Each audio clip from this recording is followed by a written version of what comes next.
Bonjour à tous, on se retrouve pour cette semaine de cours de SVT, semaine du 25 mai au 1er juin, toujours en période de confinement. Alors, donc on a vu la semaine précédente la leçon sur l'importance des chromosomes dans la vie d'une cellule. Aujourd'hui, donc, on va continuer avec les chromosomes et notamment partir sur des notions de révision de quatrième dans un premier temps. Alors, on avait déjà vu ça aussi la semaine dernière. Vous vous rappelez tous que le point de départ de tout être vivant, c'est une cellule œuf. La voici. Cette cellule œuf, donc vous reconnaissez comme ce sont des photographies, c'est peut-être plus difficile à distinguer que lorsque vous aviez des schémas. Donc, vous reconnaissez autour une membrane plasmique. Au centre, on reconnaît bien un noyau qui est en fait la fusion de deux noyaux, on reverra ça, et puis tout autour le cytoplasme. Donc pourquoi il y a fusion de deux noyaux? On reprend les étapes précédentes, c'est parce que au départ, donc il y a eu un phénomène de fécondation qui consiste en la rencontre de l'ovule qui est là et d'un spermatozoïde dont on ne distingue maintenant que le noyau. Donc ça veut dire qu'au point de départ de tout être vivant, hein, nous les animaux, les humains, les végétaux, eh bien il y avait une seule cellule, la fameuse cellule œuf. Dans la leçon précédente, on avait vu à partir d'un certain nombre d'expériences de transfert de noyaux que le noyau qui est en fait le support du programme génétique, d'une information génétique qui sera à l'origine donc du contrôle du phénotype. Okay, c'est-à-dire de l'apparence que donnera au final donc cette cellule après avoir fini son développement. Donc une souris, un lapin, un humain, un arbre, une fleur, ce que vous voulez. Donc aujourd'hui la problématique, elle se situe dans le fait qu'on a appris qu'à l'intérieur du noyau il y a des chromosomes, mais regardez ce qui est en train de se passer. Dès que la cellule œuf, le zygote s'est formé, eh bien vous voyez 24 heures plus tard dans cet exemple-là, vous voyez qu'il se divise en deux. Le zygote se divise en deux cellules, puis en 4, puis en 8, et ainsi de suite. C'est-à-dire que si aujourd'hui nous sommes faits de plusieurs milliards de cellules, c'est qu'à la base nous étions faits d'une seule cellule, et que cette cellule s'est divisée des milliards de fois pour devenir ce que nous sommes. Donc en fait, nous sommes, nous, une pile de cellules, notre peau, notre squelette, notre cerveau, notre foie, vous voyez, tous les organes qui composent notre corps, ce sont en fait des cellules posées les unes à côté des autres sur les autres. Ok? Alors, pour vous rappeler ça, j'ai une petite vidéo dont je vous ai donné le lien et qui peut nous aider à comprendre. Alors, donc là, vous avez un oursin, hein, vous connaissez certainement. Et ce qui m'intéresse ici, moi, c'est que l'oursin est très étudié, puisque là, vous avez une larve d'oursin. Et vous voyez, il y en a énormément dans l'eau. Et ce qui nous intéresse, c'est comment, en partant d'une seule cellule, on peut obtenir donc un être comme un oursin. Alors, c'est plus facile à étudier, bien sûr, qu'un humain, vous comprenez, hein, puisque déjà c'est plus petit, ça se fait dans l'eau, et on a pu filmer comme ça ces phénomènes de fécondation et donc de division cellulaire. Alors, ici se déroule le phénomène de fécondation. Il va y avoir comme ça donc des milliards. Alors vous voyez les zygotes et à l'intérieur vous voyez les mitoses qu'on appelle, on va voir ça, les phénomènes de division qui sont en train de se dérouler. Alors si on accélérait, ça donne ces mouvements un peu particuliers. Mais vous voyez là maintenant des embryons à l'intérieur desquels les cellules se divisent. Et au fur et à mesure de la division, donc le nombre de cellules augmente. Et vous voyez, l'être est en train de se développer. Voilà. Donc là, c'est une larve d'oursin. Et puis ensuite, elle deviendra le bel oursin qu'on a vu au début de la vidéo. Alors, je reviens donc maintenant au cours, à notre problématique.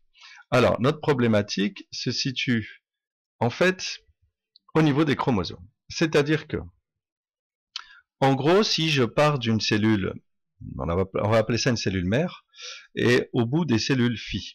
Eh bien, si on part d'une cellule mère, qui est composée par exemple de 3 chromosomes dans ce schéma, eh bien, vous voyez qu'il va se passer quelque chose d'assez surprenant. C'est-à-dire que dans les deux cellules filles, eh bien, on va aboutir à ce qu'il y ait toujours 3 chromosomes. Alors que mathématiquement, on aurait pu penser qu'on n'ait que la moitié. Par exemple, 3 chromosomes donnent 1,5 dans chacune des deux cellules filles. Okay, mais le problème, c'est que plus les divisions vont se faire, et plus le nombre de chromosomes va se réduire. Ce qui voudrait dire qu'au bout d'un certain nombre de divisions, on ne devrait quasiment plus avoir de chromosomes dans les cellules filles. Ok, et vous comprenez bien que c'est pas possible. Alors, pour le vérifier, donc déjà, dans le cours, on a la définition d'une division cellulaire. Donc ici, on parlera donc de termes de mitose. Parce qu'on verra qu'il n'y a pas que la mitose en tant que division cellulaire, il y en a une autre qui s'appelle la méiose, qu'on verra la prochaine fois. Celle-ci, donc, s'appelle la mitose, tout bêtement. Hein, c'est une division qui permet à la cellule mère de se diviser en 2 cellules filles. Ensuite, les particularités de cette mitose. Donc, comme je viens de vous le dire, c'est que lorsqu'on fait des karyotypes de cellules mères et de cellules filles, eh bien, vous voyez, le karyotype de la cellule mère, ici, nous montrerait 4 chromosomes, et tout à droite, vous voyez les 2 cellules filles qui ont toujours 4 chromosomes. Donc, on parle bien de maintien du karyotype, c'est-à-dire le nombre de chromosomes, okay, est identique, il est maintenu. Et ça, c'est capital, bien sûr, pour que toutes les cellules en fait qui nous composent possèdent bien leur nombre de chromosomes de départ. Par exemple, nous les humains, nous sommes à 46 chromosomes par cellule. La toute première cellule fille qui est cellule mère pardon qui est à l'origine d'un humain, donc le zygote, possédait bien 46 chromosomes dans son noyau.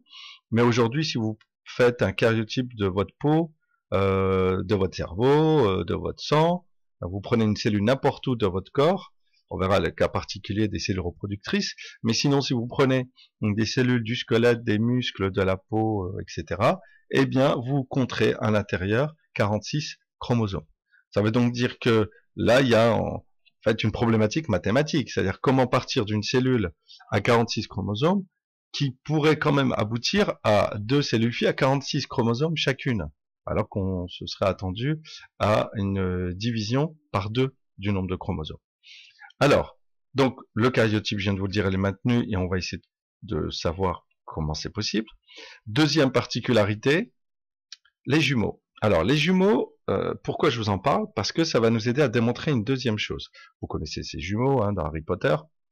Eh bien, ça, c'est ce qu'on appelle des vrais jumeaux, parce qu'il y a les faux jumeaux qui sont nés en même temps, qui se sont développés dans l'utérus maternel durant les 9 mois en moyenne.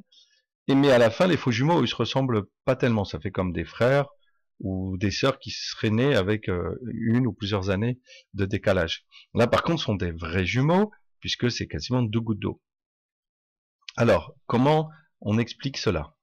En fait, lorsqu'il y a eu le premier zygote qui s'est formé dans l'utérus, eh bien, ce zygote, lorsqu'il a fait sa première division, donc sa mitose, sa première mitose, vous voyez schématiquement une paire de ciseaux.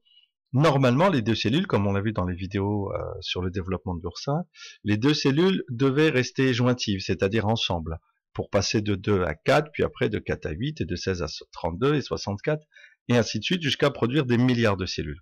Or, il y a eu une anomalie, c'est-à-dire que dès la première mitose, les 2 cellules, au lieu de rester ensemble, eh bien, elles se sont séparées. Et chacune des cellules filles a continué ensuite à faire ces millions de mitoses de son côté, la deuxième cellule fille aussi, et au final, ça nous donne bien 2 bébés. Donc, je vais raisonner par l'absurde. Si lors de la mitose, lors de cette division cellulaire, l'information génétique était divisée par 2, je dis bien était, eh bien normalement, nous aurions dû obtenir une moitié de bébé à gauche et une moitié de bébé à droite, vous comprenez? Alors que c'est pas du tout le cas, puisqu'on constate que lorsqu'on a bien eu cette mitose, et que chaque cellule fille a continué, elle, son développement de manière isolée, de la deuxième cellule fille, j'ai bien un bébé, en termes de phénotype, qui est complet.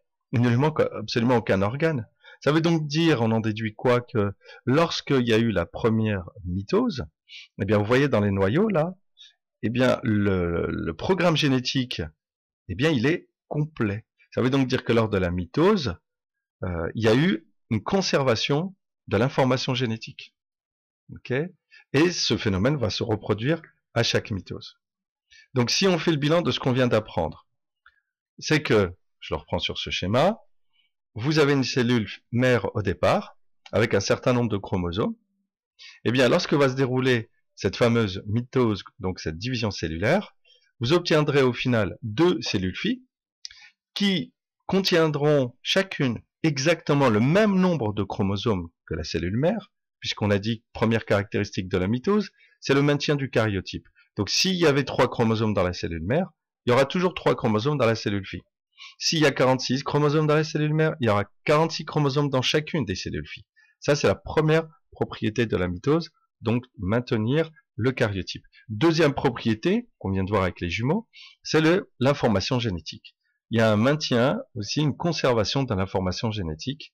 Donc, si la cellule mère possède l'information génétique suffisante pour produire un être vivant dans sa totalité, avec l'ensemble des organes qui le composent, eh bien les 2 cellules filles, elles aussi, possèdent la totalité de l'information génétique qui suffit à développer un être vivant dans sa totalité.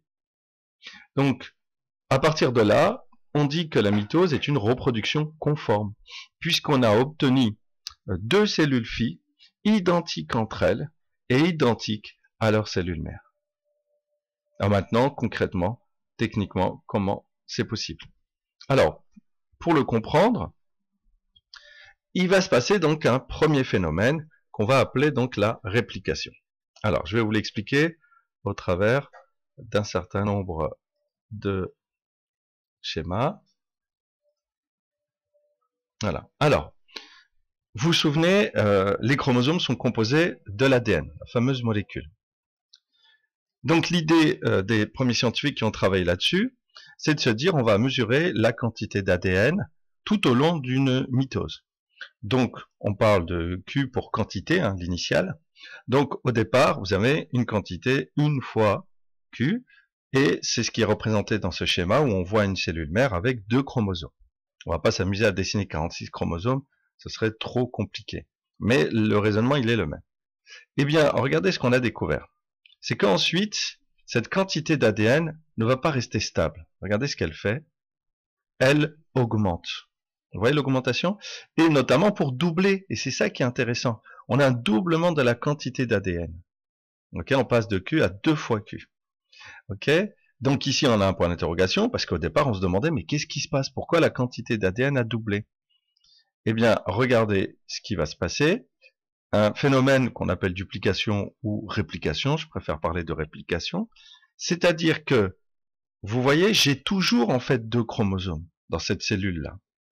Sauf que, au départ, j'avais un chromosome composé d'un seul filament, vous voyez en rouge, sauf que maintenant, regardez à droite, après la réplication, j'ai toujours un chromosome, le rouge, mais il est composé de 2 filaments. Vous voyez, chaque barre ici, on dirait un X, hein, relié. Donc, un filament, un deuxième. Regardez pour le bleu, la même chose. Un chromosome à un filament à gauche. Après la réplication, il est passé à un chromosome à 2 filaments à droite. Donc, ça veut dire que concrètement, j'ai toujours 2 chromosomes dans la cellule avant la réplication, 2 chromosomes toujours hein, après la réplication, mais c'est le nombre de filaments qui a doublé. Et les filaments, en fait, c'est de l'ADN. Donc, la quantité d'ADN a doublé. Alors, quel est l'intérêt pour une cellule de faire doubler sa quantité d'ADN? Eh bien, c'est pour préparer la mitose. Puisque la mitose, la voici maintenant. Et la mitose, regardez, elle va aboutir, si vous avez bien compris, au final, à 2 cellules filles qui vont elles-mêmes être composées chacune de 2 chromosomes. Puisque, comme on a dit que la mitose est une reproduction conforme, je dois obtenir au final 2 cellules filles identiques entre elles, identiques à leur cellule mère. Donc si la cellule mère était composée de 2 chromosomes, il faut absolument que mes 2 cellules filles soient elles aussi composées chacune de 2 chromosomes. Mais vous voyez maintenant le secret de la mitose, eh bien c'est cette phase capitale, fondamentale de réplication. C'est-à-dire il fallait que la quantité d'ADN double pour pouvoir ensuite se diviser sans perdre en fait de chromosomes. Je donne un exemple simple. C'est comme si j'avais un sac avec 46 billes et que je veuille le diviser en deux sacs. Si je partage mon sac en deux, mon sac de 46 billes, je vais me retrouver avec deux sacs de 23. Ok? Ben, la magie serait qu'à un moment donné, je passe à 92. Vous voyez, 2 fois 46. Pour qu'ensuite, je puisse me retrouver avec deux sacs à 46. C'est un peu ce qui se passe. C'est-à-dire qu'en réalité, il y a deux filaments dans la cellule mère initiale avant la réplication, mais dès qu'elle a fait sa réplication, je suis passé à un total de 4 filaments. Donc de 2 à 4. Ben, à partir du moment où j'ai 4 filaments, je peux diviser par 2, donc lors de la mitose, pour obtenir 2 cellules filles à 2 filaments chacune. Donc en fait, c'est pour ça qu'il faudra faire attention, et dans l'évaluation je vais vous le demander, faites attention à la consigne, à l'énoncé. Est-ce qu'on parle de chromosomes ou de filaments? Au lycée, vous verrez, ces filaments portent le nom de chromatides, je ne vais pas vous le demander, mais si vous raisonnez en chromosomes, le nombre de chromosomes, il est constant, c'est 2 avant la réplication, 2 après la réplication et 2 après la mitose. Ça ne bouge pas. Par contre, en nombre de filaments, c'est pas le cas. Avant réplication, il y a 2 filaments. Après réplication, là, il y a un total de 4 filaments. Et au final, on se retrouve avec 2 filaments dans chaque cellule fille. Alors, je vous ai mis des petits liens pour faire des exercices, pour vous entraîner, comme par exemple celui-ci, dans lequel eh bien, c'est vous qui prenez les chromosomes, vous voyez, et qui les déplacez. Donc là, il a bougé tout seul, voilà. C'est vous qui décidez du nombre de chromosomes et du nombre de filaments. Donc c'est des exercices interactifs. Donc avec un double clic, vous passez à 2 filaments. Vous recliquez, hein, vous les séparez.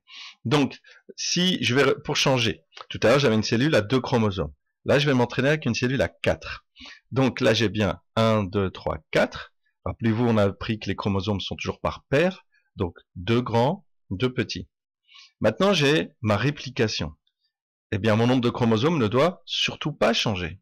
Donc, ça veut dire que je dois me retrouver, après la réplication, à 4. Il est très sensible. Donc là, il m'en a mis. Je vais l'enlever si je crois qu'il s'enlève. Donc du coup, je vais doubler ici. Non, c'est sur place. Donc en fait, il faut que j'ai toujours, voilà, mes 4 chromosomes. Mais sauf que mes chromosomes maintenant vont être chacun à 2 filaments. Très très sensible. Voilà. Donc vous voyez par exemple chromosome vert. Là, je les avais donc 2 chromosomes, chacun un filament. Maintenant, j'ai toujours 2 chromosomes et chacun a 2 filaments. Ok, faites la même chose avec le violet, donc le petit chromosome. Ouais, c'est interactif, hein, c'est vous qui les déplacez. Voilà. Et vous avez vu, un des chromosomes violets est passé à 2 filaments. Et il faut que je fasse la même chose avec le deuxième. Sauf que ça a bugué ici. Désolé, les aléas du direct. Ok, bon, enfin vous entraînerez. Parce que je travaille avec un ordi portable et la souris, elle a du mal à réagir. Et en fait, ce qui va se passer, c'est que les chromosomes, eh bien maintenant qu'ils sont passés à 2 filaments chacun, ça explique, vous voyez que la quantité d'ADN, elle a doublé. Voilà, j'y suis arrivé. Donc j'ai bien 4 chromosomes, chacun fait de 2 filaments. Ben maintenant, je vais avoir 2 cellules filles. Il faut que dans les 2 cellules filles, je retrouve mes 4 chromosomes de départ, comme ici. Et comment ça va être possible? Donc c'est la deuxième partie de notre étude, c'est que la mitose, eh bien, va consister en la séparation des filaments qui composent chaque chromosome. Donc je n'ai pas fait tout ça pour rien au final. Donc je vais me retrouver ici à séparer, non, il a bougé, à séparer donc les chromosomes. Je vais le remettre à sa place. Voilà. Donc, et en les séparant, il faut que je retrouve dans les cellules filles donc exactement ce qu'il y a dans la cellule mère. Donc les 2 chromosomes verts, il faut que je les retrouve. Voilà, à chaque fois. Donc aussi bien la cellule fille d'en haut que pour la cellule fille du bas. Pareil pour les violets, ici et là. Voilà, donc ici, voilà, c'est bon. C'était laborieux, je suis désolé. Donc du coup, j'ai bien, vous voyez, mes 2 cellules filles qui ont bien 4 chromosomes chacune. identiques à la cellule mère, identiques entre elles. Ok?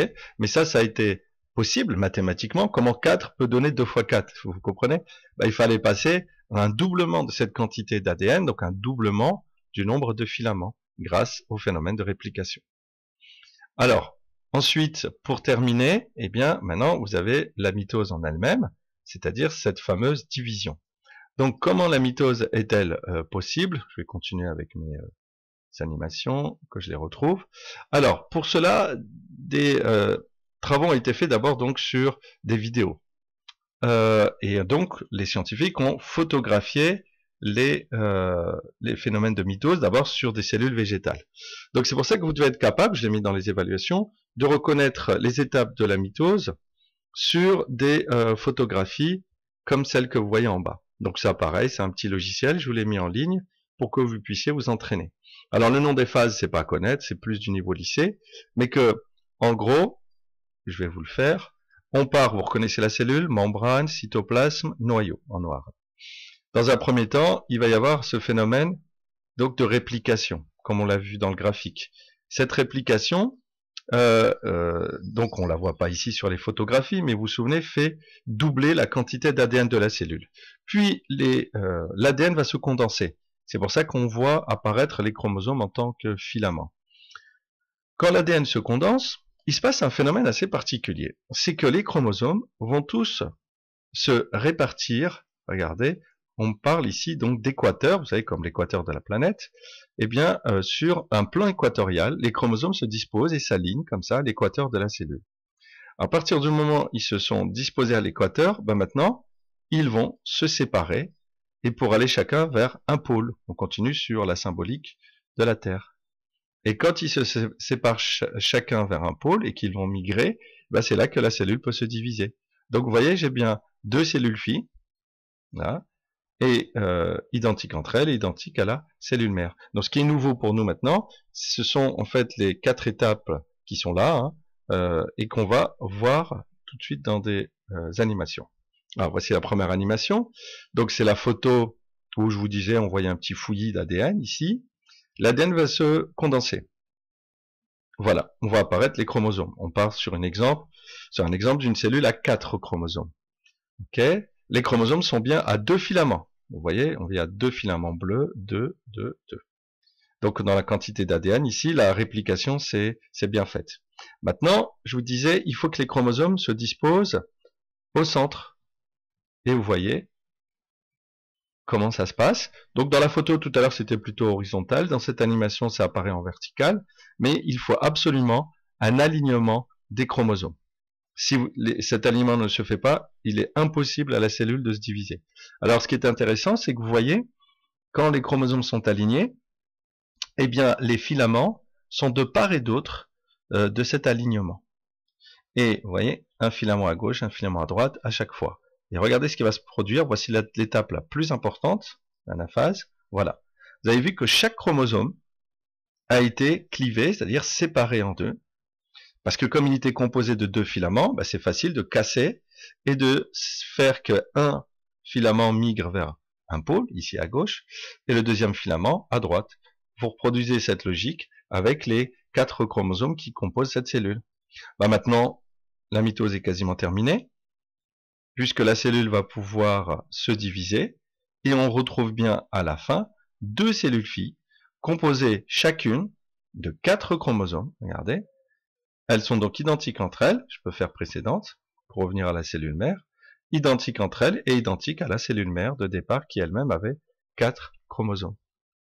Donc, ce que je vais vous demander moi dans les exercices d'évaluation, eh bien c'est de comprendre ces 2 étapes essentielles donc de la mitose, enfin d'abord la réplication puis la mitose.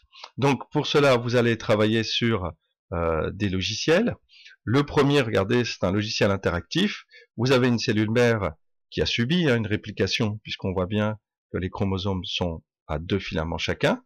J'ai 1, 2, 3, 4, 5, 6 chromosomes au total dans cette cellule mère, et 6 chromosomes sont à 2 filaments chacun. Là, vous avez les 2 cellules filles, donc le but de l'exercice, c'est de vous entraîner à prendre des chromosomes ici, à gauche, et de les déplacer, et pour remplir les cellules. À vous de savoir s'il faut qu'ils soient alors à 2 filaments ou un seul. Donc si vous voulez prendre des chromosomes à 2 filaments, eh bien vous cliquez sur le bouton bleu du haut, ok, vous placez là. Ou si vous pensez que c'est un seul filament, vous cliquez sur le bouton bleu du bas, ok, et vous les déplacez.